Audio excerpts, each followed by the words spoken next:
right? So it's that part. Sometimes people hear something and they're like, wow, I didn't even think of that. Like we just had a conversation around the union table about the testing and the testing that productions do. So there's PCR tests, which everybody by now knows is kind of the real deal test. And then there are these rapid antigen tests that you can even do at home.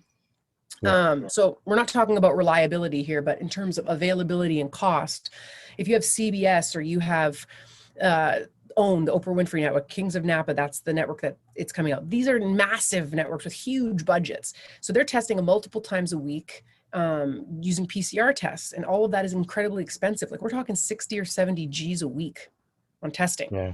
So I brought up in the meeting that I don't know if it's a good idea for us to require that productions do PCR testing, and that rapid testing on the day should still be an option, because we know that emerging voices of color, filmmakers of color, and emerging female filmmakers usually get micro budgets.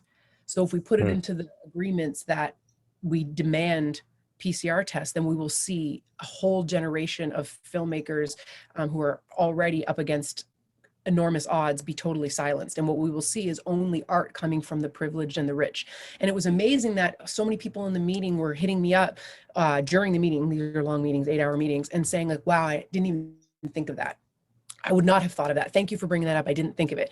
And I think of it because I didn't really grow up with that much stuff, right? And this is my thing. This is my passion, literally, is as a female creator and filmmaker. And then you have your own projects that you're working on getting off the ground, right? Imagine if you were hit with that, boom, you have to PCR test everybody. So you'll have none of those projects get made. And it will only be the major networks and all the oligarchs, the traditional system, making the green lights. And it's just going, those are the long-term effects that I worry about with COVID in the industry and in the world at large, is that the rich are going to come out probably pretty okay. And there's a lot of stuff that the middle class or the poor are just suffering a lot more, obviously.